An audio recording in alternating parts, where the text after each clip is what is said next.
하나님 은혜가 함께 하시기를 바랍니다. 웃기는 얘기로 사람들을 웃겨야 되는 개그맨들이 웃고 있어도 웃는 것이 아니다, 그런 말을 할 때도 있대요. 일주일 동안 주님의 고난에 동참하는 마음을 가지고 또 죽음을 생각하면서 슬퍼하는 그런 감정을 가지고 살았을지 모르지만 오늘은 부활하신 날이거든요. 기쁜 날이고 감사한 날이에요. 그래서 오늘 기뻐하고 감사하는데 그 이유를 우리가 알아야지 그 기쁨이 또 그 감사가 배나 크지 않겠어요? 왜 오늘이 기쁜가? 우리 구주로 믿었던 우리 예수님께서 우리 죄를 다 없이 하시기 위해서 십자가에서 죽으시고 고난을 받으시고 부활하셨기에 기쁜 날인 것이죠. 그 부활이 우리들에게 어떤 유익을 주는지 앞으로 설명을 드리겠지만 하나하나 생각해 볼수록 이 부활은, 주님의 부활은 우리 모두에게 기쁜 날이고 감사한 날입니다. 여러분 인터넷에 검색 한번 해보십시오만은 빌라도의 이 보고서라는 그런 글이 있어요. 빌라도의 보고서. 이 빌라도가 황제에게 보고하는 그런 보고서인데요. 이 보고서를 보면 빌라도는 이방 분봉왕이었잖아요. 이방 왕 황제의 지명을 받아서 팔레스타인 지역을 다스렸던 이 빌라도가 총독이 황제에게 보고를 하는 거예요. 빌라도의 보고서. 보면 성경의 내용과 다 일치하는 내용을 그대로 보고를 합니다.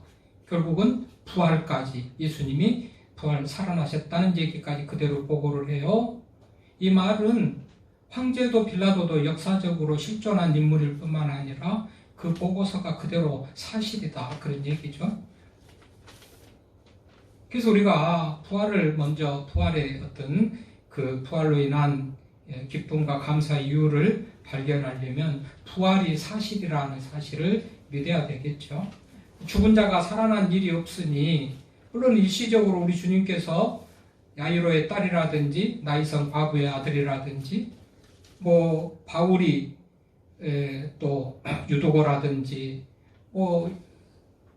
이 사도들이 또는 주님이 나사로같이 죽었다 살리는 사람들이 많이 있지만 그것은 일시적인 소식이지 영원한 그런 말하자면 죽음에서 살리는 그런 경우는 아니었고요.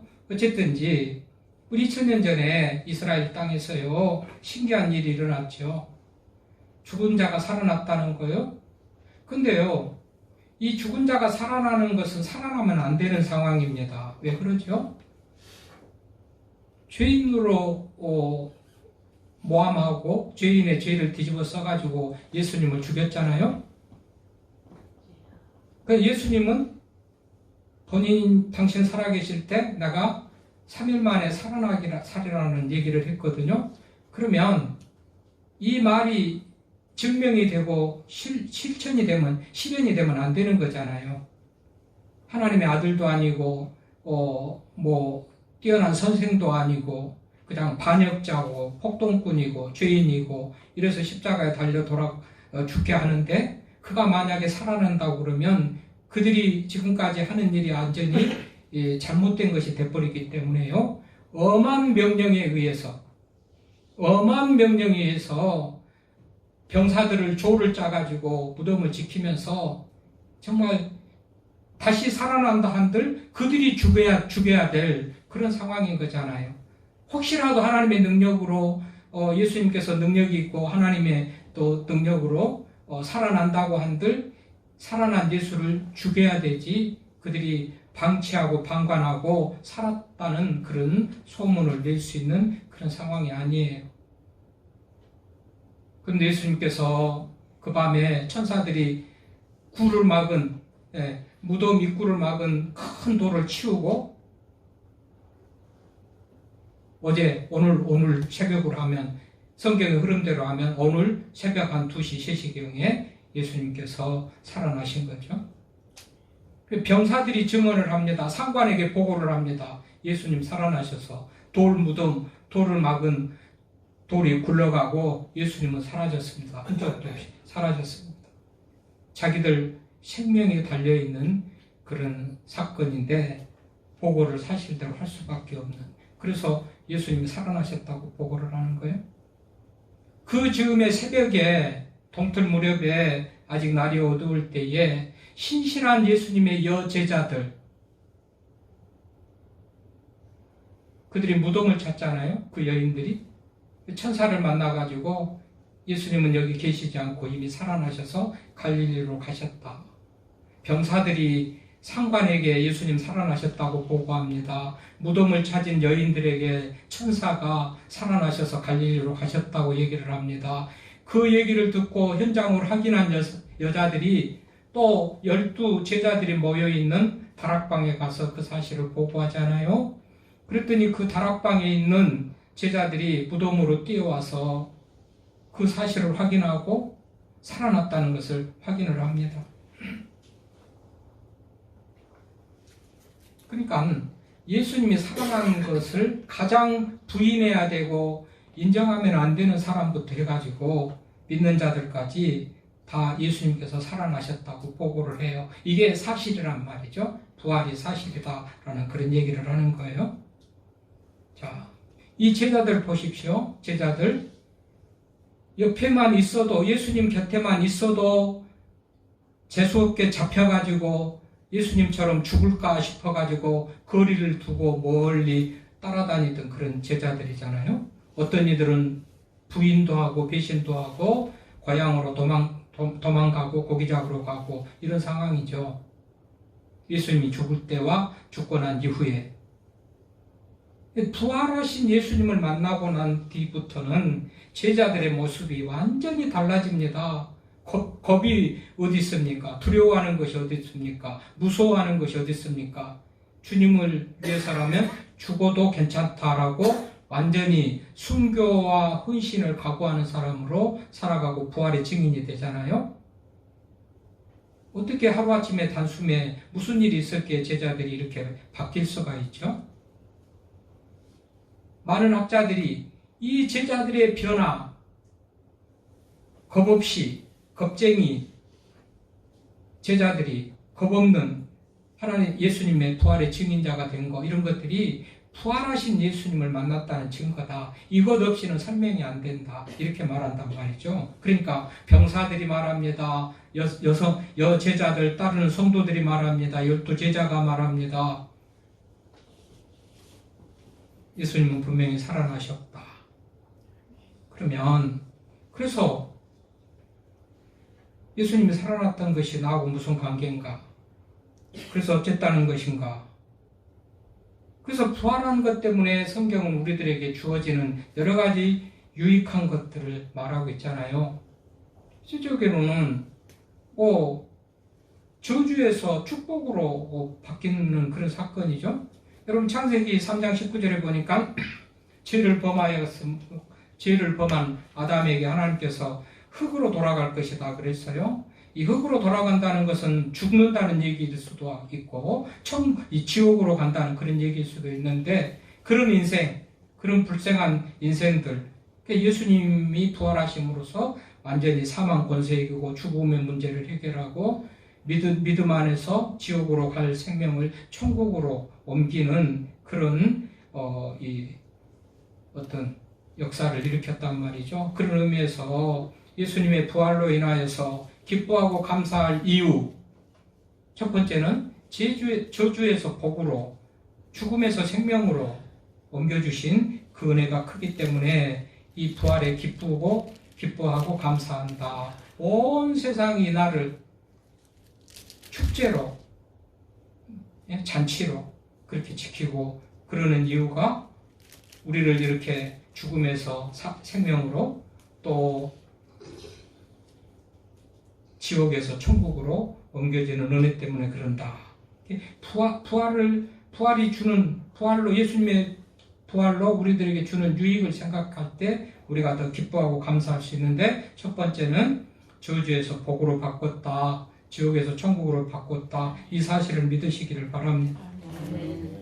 또 예수님의 죽음과 부활을 통해서 우리들에게 어떤 유익함이, 혜택이 주어졌죠?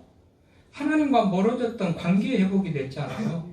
죄로 말미암아서 하나님과 인간 사이가 멀어진, 그래서 비참한 그런 인생들의 죄의 문제를 예수님이 십자가에 달려 돌아가실 때 죄의 문제를 다 해결하셨기 때문에 하나님과 인간이 화목하게 되는 그런 은혜가 주어졌단 말이죠. 하나님과 관계 회복 대단히 중요한 거 아니겠어요?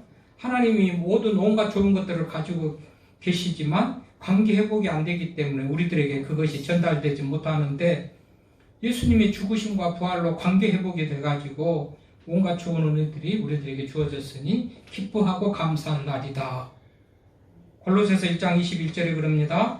전에는 악한 행실로 멀리 떠나 마음으로 온수가 되었던 너희를 이제는 그의 육체의 죽음으로 말미암아 화목케 하사 화목제물이 되신 예수님의 죽음 그리고 부활과 더불어 화목한 게 한 것으로 끝나는 것을 넘어서 이제 화목하게 한 그 결과 이후의 삶을 누리게 하는 그런 복이 예수님의 죽음과 부활을 통해서 우리들에게 주어졌으니 기뻐하고 감사해요. 세상 사람들이 다 부활절이라고 저렇게 잔치를 하고 축제하고 즐거워하는데 뭐 때문에 그러냐? 우리들에게 주어진 은혜가 많기 때문에 그런다. 그럴 때 예배가 기쁘고 헌신이 기쁘고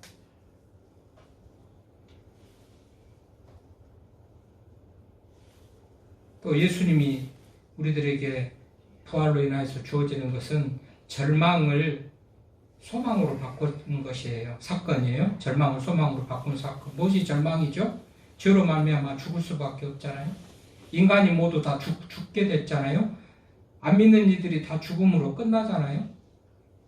죽음으로 끝나는 것이 아니라 영원토록 꺼지지 않는 뜨거운 유황불 아래 지옥에서 고생하는 삶이 되어지잖아요. 예수님이 이 절망을 소망으로 생명으로 바꿨잖아요. 그래서 요한복음 11장 15절에 뭐라고 그래요? 예수께서 가라사대 나는 부활이요 생명이니 나를 믿는 자는 죽어도 살겠고 살아서 믿는 자는 영원히 죽지 아니하리라. 그러니까 절망, 죽음에서 완전히 생명으로 소망으로 바꾸는 사건이 부활의 사건이에요. 그래서 기뻐하고 감사한 날이란 말이죠. 그래서 믿는 거고.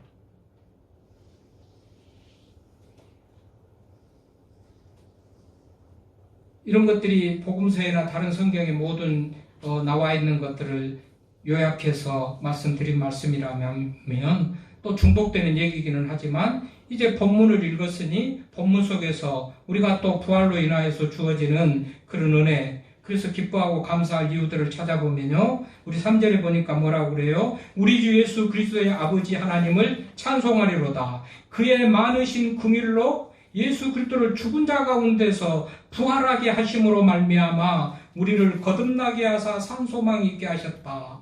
거듭나게 하고 산소망 있게 하셔서 그 은혜가 감사해서 기뻐하면서 하나님 앞에 찬송하고 예배드리는 이유를 설명하고 있죠. 그러니까 부활이 우리들에게 기쁨의 날이 되고 감사의 날이 되는 것은 하나님께서 예수 그리스도를 죽은 자 가운데서 부활하게 하심으로 말미암아 우리를 거듭나게 하셨다. 거듭난다. 중생을 한다. born again 한다.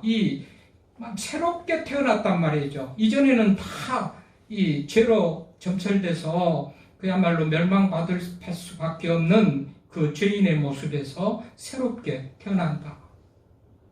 거듭난다. 이 거듭나게 하사 거듭, 중생, 새롭게 태어나게 했어. 새로운 피조물인 이전 것은 지나갔으니 보라 새 것이 되었도다 하고서 고린도후서 5장 17절에 말하는 것 같이 우리가 거듭났어요. 새로운 사람이에요. 새롭기 이전에 우리는 무능하고 죄로 범벅되고 구속하고는 관계없이 죄되고 비참하고 하나님과 멀어졌기 때문에 비참하고 그런 인생인데 부활하심으로 우리가 거듭났다는 것은 마귀의 아들에서 하나님의 자녀가 됐다. 마귀의 종로라고 한 데서 하나님의 유업을 얻을 자가 됐다. 이 부활이 우리들에게 주는 유익이 무한히 크기 때문에 기뻐하고 감사하고 오늘 베드로도 예수님의 수제자 첫째 가는 제자 베드로가 그거를 지금 말하는 거예요.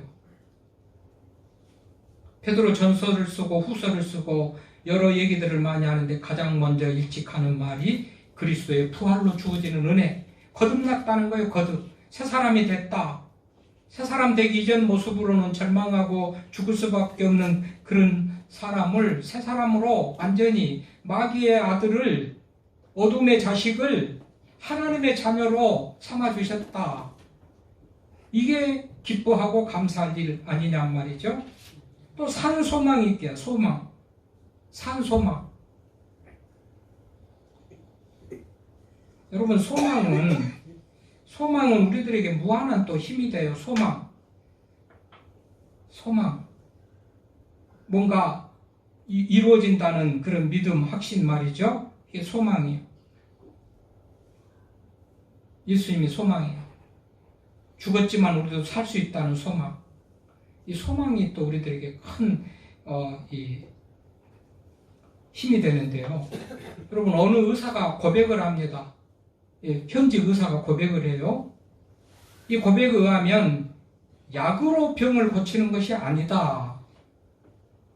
나으리라는 소망, 그 믿음이 병을 고친다. 이렇게 말을 해요. 물론 의술로, 약으로 환자를 고치고 병을 고치지만 이 의사가 말하는 것은 뭐예요?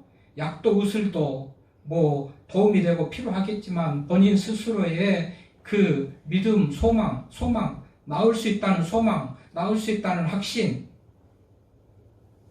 어떤 마음으로부터 어떤 확신을 가지는 그런 것이 병을 고친다고 그래요. 그러니까 보호자도 없이 휠체어도 없이 그냥 씩씩하게 혼자 병원으로 걸어와서 나는 건강해, 아무 병도 없어, 이런 사람이 와서 의사의 진단을 받고요, 심각하다 얘기하면 혼자서 못 걸어 나간다고 그러잖아요. 소망이 끊어졌을 때 일어나는 현상이에요. 그러니까 소망이 얼마나 좋은지 몰라요.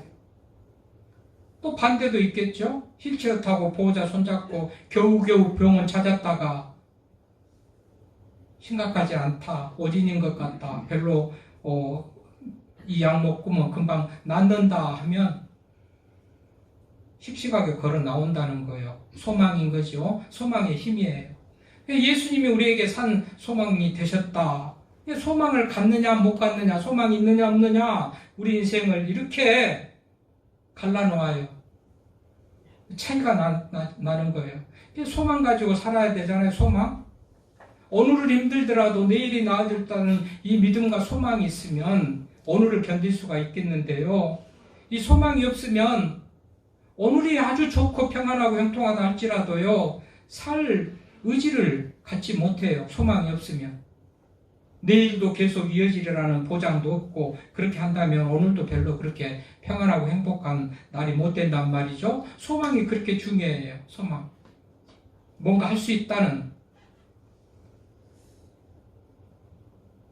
뿐만 아니라 부활로서 우리들에게 주어지는 유익이 뭡니까? 4절부터 썩지 않고 더럽지 않고 쇠하지 아니하는 유업을 입게 하시나니 곧 너희를 위하여 하늘에 간직하신 것, 하늘에 간직하신 하늘나라의 어떤 그 나라를 차지하면서 하나님의 자녀들에게 약속한 그 유업을 얻을 자, 하나님의 유산을 받을 자, 그런 말이니까 이것이 예수님의 부활로 말미암아 그것을 믿는 자들에게 주어지는 그런 유업을 얻을 자가 됐으니 기뻐하고 감사하는 거예요. 이날에 부활주일이라고 기뻐하고 감사하고 축하를 하고 잔치를 하고 그러는데 이걸 모르면, 부활절을 이해를 못하면 우리는 안 되겠죠. 하여튼 부활절로 인하여서 이 날이 기쁘고 감사한 날의 이유를 알아야 부활의 소망을 가지고 또 은혜에 감사하면서 살아갈 수가 있는 거예요. 하여튼 천국을 유업을 얻을 자가 돼요. 천국이라는 말이 없지만 하늘에 간직하신 것이니까 하나님의 나라, 하늘, 천국을 유업을 얻을 자가 된다는 거예요. 썩지 않고, 여러분, 썩지 않고. 세상 것은 영원하지 않지요? 세상 것은 영원하지 않잖아요. 우리 인간이라도 시간이 흐르면 썩게 돼 있고, 우리들이 가지고 있는 것도 썩게 돼 있고, 다 썩습니다. 그러나 하나님의 기업은, 하늘의 기업은 썩지 않는답니다. 썩지 않고 더럽지 않고. 그렇죠? 거룩하신 하나님이 만드신 그 하나님의 나라가 더러울 수가 없죠. 죄인인 인간들이 사는 세상과 그 죄인이 하는 모든 일들이 더럽고 거룩하지 못한 그런 것들이겠지만 하나님의 나라는 더럽지 않고 썩지 않고 온전하고 깨끗한 그런 유업을 얻을 자다. 그 말이에요. 쇠하지도 않고 쇠하지도 않다. 세상 모든 것들은 시간이 지나면 쇠하고 녹슬고 낡아지고 다 폐기 처분하기에 합당한 당연한 그런 과정으로 나가겠지만 하나님의 유업을 얻을 하나님의 나라에서 우리가 얻을 그 유업은 썩지 않고 더럽지 않고 쇠하지 아니하는 완벽하고 깨끗하고 신제품으로 좋은 것으로 우리들에게 주신다. 부활의 소망을 이 믿는 자들에게 그런 은혜를 주신다고 말했으니 부활이 기쁘고 그래서 감사하는 그런 날이다 그 말입니다. 그렇기 때문에 하나님께 찬송할 수 있다 그 말이에요. 시작 우리 주 예수 그리스도의 아버지 하나님을 찬송하리로다.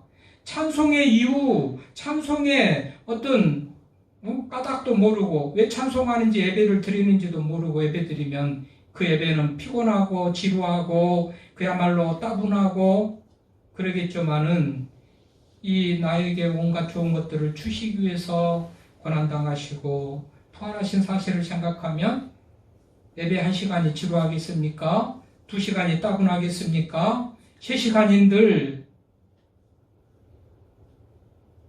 은혜로운 예배가 안 될 수가 없는 거죠. 얼마나 좋은 은혜들을 부활로 말미암아 우리 하나님께서 찬송하리로다. 그의 많으신 군일대로 예수 그리스도를 죽은 자 가운데서 부활하게 하심으로 말미암아 우리에게 주는 것이 거듭나게 하시고 산소망이 있게 하시고 하늘의 유업을 얻게 하시고 구원하시고 보호하시고 있지만 궁극적으로 구원하셨다. 영원한 생명을 주셨다. 그 말이죠. 구원이라는 것은 영원한 생명을 주셨고 물론 본문의 구원은 믿음으로 영원한 생명. 그래서 9절에 믿음의 결국 영혼의 구원을 받음이라. 영혼의 구원은 영생한 영혼이 구원 얻는 것이지만 구원에는 다양한 구원이 있어요. 물에서 건져내는 것, 부도나는 상황에서 또 하나님께서 지키고 보호해 주셔서 부도가 안 나게 하는 것, 뭐 여러 가지 구원의 의미가 있겠지만 부활하신 예수님으로 인하여서 특별히 믿을 때 믿음의 결국은 영혼의 구원, 영혼의 구원. 여러분 육체의 구원은 70, 80, 또 100년 산다 한들 그것으로 끝나잖아요. 육체의 구원, 물에서 건져내고 부도에서 부도가 안 나고 뭐가 어려운 일에서 병에서 고침받고 하는 그런 육체의 구원은 길어봐야 70, 80이고 아주 길어봐야 100년이지만 영혼의 구원은 영원이잖아요. 영생이잖아요. 부활로 우리들에게 주어진 은혜가 너무 크니 기뻐하고 감사하는 그런 우리가 돼야 된다. 그리고 예배하는 것도 찬송하는 것도 이런 은혜를 깨닫는 자만이 바른 예배를 할 수가 있다라는 사실을 오늘 우리가 부활의 아침 찾아볼 수가 있습니다. 여러분 영생, 믿음의 결국, 그 영혼의 구원, 믿음의 결국이에요. 믿음의 끝에 믿음 때문에 주어진 결과가 영혼의 구원이라는 거예요. 믿음 없이는 안 돼요. 그래서 뭐 노력으로 안 돼요. 돈으로 안 돼요. 무슨 행위로 안 된다고 성경이 말해요. 오직 믿음으로 말미암아 구원을 얻는다 말이에요. 그래서 믿는 거예요. 믿음의 이유를 모르는 사람들 아세요. 그래서 믿는 거예요. 이렇게 좋은 은혜를 주기 때문에 믿는 거예요. 그래도 안 믿는 사람들, 안 믿으랍니까? 그래도 안 믿겠어요? 예수 그리스도를 구주로 믿는 나를 내 죄를 대신해서 죽으시고 나에게 산 소망이 되고 천국의 유업을 얻게 하려고 부활하셨다는 사실을 믿을 때 온갖 좋은 은혜들이 우리들에게 주어질 줄로 믿습니다. 부활의 이 아침에 그래서 주 안에서 기뻐하고 감사하고 주님처럼 용서하고 사랑하고 양보하고 기쁨으로 예배하면서 살아가는 우리가 될 수 있기를 바랍니다. 하나님 감사